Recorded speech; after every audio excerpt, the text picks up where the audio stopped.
la Chine. Grâce à sa diversité géographique naturelle, les Chinois qui vivent dans les différentes régions peuvent profiter des aliments de base distincts et riches.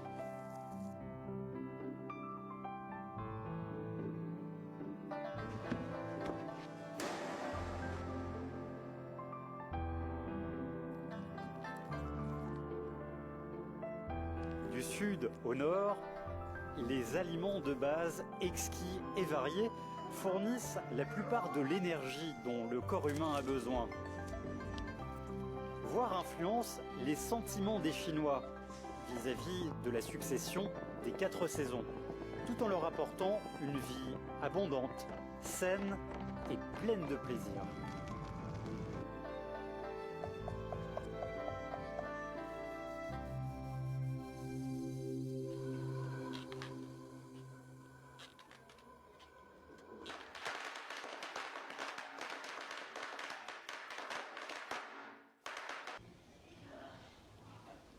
Village digne du Shaanxi, c'est le village le plus ancien de la plaine centrale.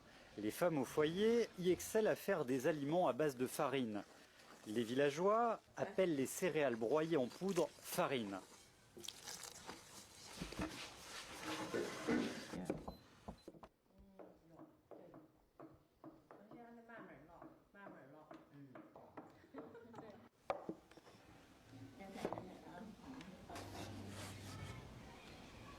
L'histoire de la transformation de céréales a dépassé 10 000 ans. Aux environs du village, la meule en pierre la plus ancienne a été mise à jour au cours de fouilles. Jusqu'à aujourd'hui, ce genre de meule est toujours en usage.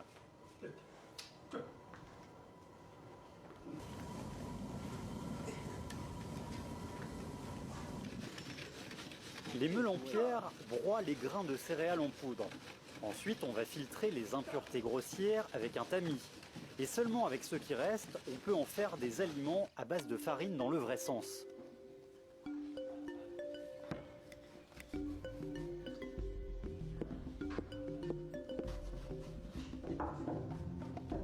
Le Shaanxi se trouve dans une région intérieure pleine de montagnes, mais les cours d'eau sont rares, le nombre d'espèces de légumes est peu. Les femmes de foyer n'ont pas les moyens nécessaires pour fabriquer assez de produits alimentaires secondaires. Dans l'objectif d'augmenter l'appétit des membres de sa famille, elles n'ont pas de choix que de chercher à multiplier les méthodes de préparation des aliments à base de farine, tout en rendant divers aliments à base de farine. La pâte peut être consommée à une certaine façon. La farine est transformée en de nombreuses nourritures délicieuses sur notre table. Devant ces aliments à base de farine variée, on n'a qu'à soupirer de l'habileté des mains et de la riche imagination.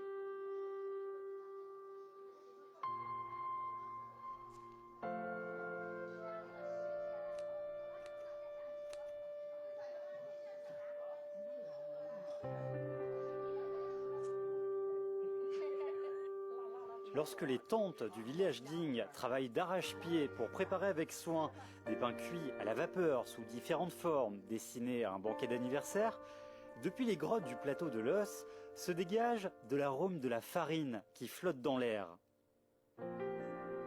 La Huang, un homme d'origine du district de Suède, vient de préparer une marmite à vapeur de pain jaune cuite à la vapeur.